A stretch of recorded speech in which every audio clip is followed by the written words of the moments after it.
Hi everybody, it's Stephanie again. I wanted to show you the latest update of my metric versus imperial guide. So you may have seen the graphic already, but basically I created this color-coded graphic that you can use to give you a guide um, for different layers and stuff when you're making a tutorial in both um, letter size paper, which we're going to use inches for, and A4 paper that we're going to use centimeters for. Now, I know that there are people that use A4 paper and use inches, but right now we're just going to focus on these two groups.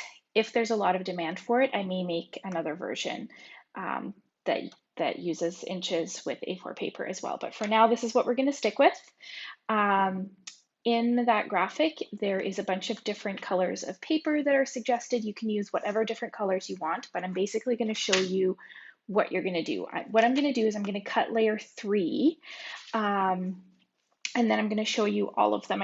You don't need to watch me cutting paper. Now, the easiest way to do this is when you've got your full sheet of cardstock, is actually to cut the metric first and cut the long edge, which is going to be the first number. So for layer 3, that's 14 centimeters. And so we're going to take this to 14 centimeters and we're going to cut this. And this is just extra, so we're going to put that aside. We don't need that. And now you're going to cut this to 9.7 centimeters. So 9 centimeters and 7 millimeters right there. And I do have a graphic if you're not used to reading rulers in a different way that you can see that as well. So this is now my layer 3. I'm going to stick the label on here. Now you can either print these labels yourself or if you'd like to, I will have these pre-printed that you can buy basically at cost. And then we're going to cut, I've got my labels here. You can work off the graphic as well. We're going to cut our letter sized or imperial layer. And so we're going to do 3 7/8 inches. And short direction, again, this is just a scrap. You can trash or keep in your scraps or whatever. And then 5 1/8. All right, and then we're going to slap the label on here. Now, how this works, and I wish I could take credit for this, but this was actually originally an idea that was done by Kylie Bertucci, and I just thought it was great, so I adapted it for our own purposes.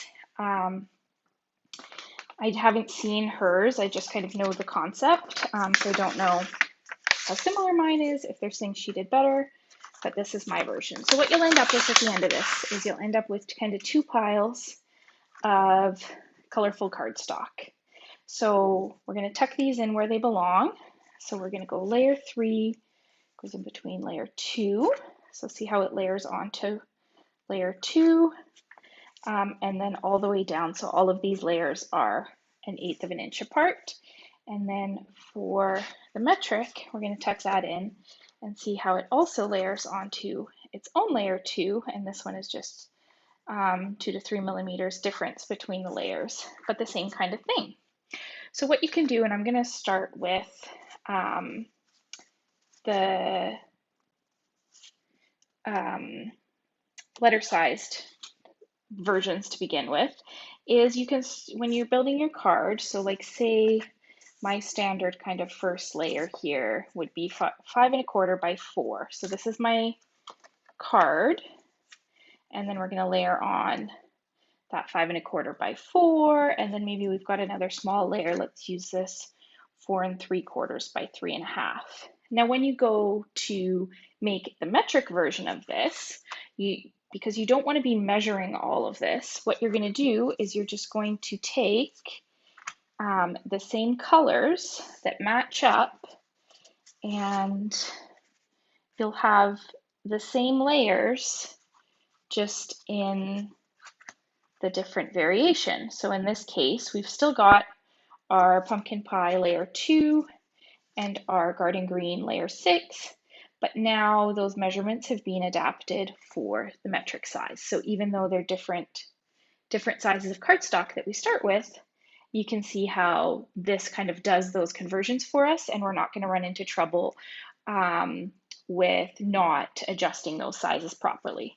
Now I only did a bunch of layers here because really anything that is not related to your card base it's not going to matter if you just measure it. So for example, if we've got a punched shape, I'm going to punch this shape out.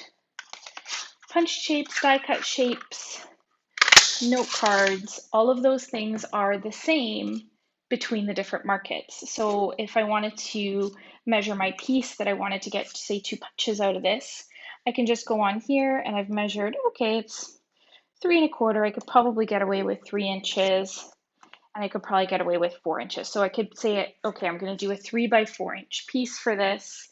I could cut it down, or I could just, this one's good enough. Now you just need to measure it in centimeters. But Steph, I don't have a ruler in centimeters.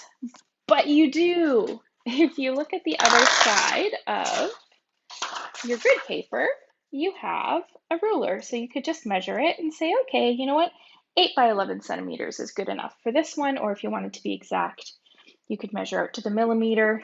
Same thing with your dies. You can just measure how much cardstock do I need for that die. For this one, I would need 4 centimeters by like 9.5. I'd probably take it to 9 just to give myself a little wiggle room to cut this die out.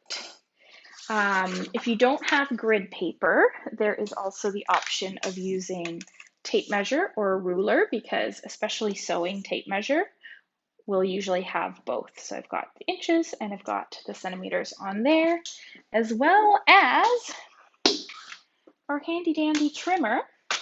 Now to get the measurements on this side, you do have to buy the extra arm, but along the top here, the bottom and the middle, you have both of those measurements. So you can use those to measure your pieces as well. Now, the only little quirk in this system, if you are in North America, so in the US or Canada, when you go to cut your card bases, because letter cardstock is shorter, when you do this vertical card, you will not be able to cut it from letter-sized cardstock to do the A4 version. So all I've done is my A4 version. I've actually cut it from 12 by 12 cardstock so that it's long enough.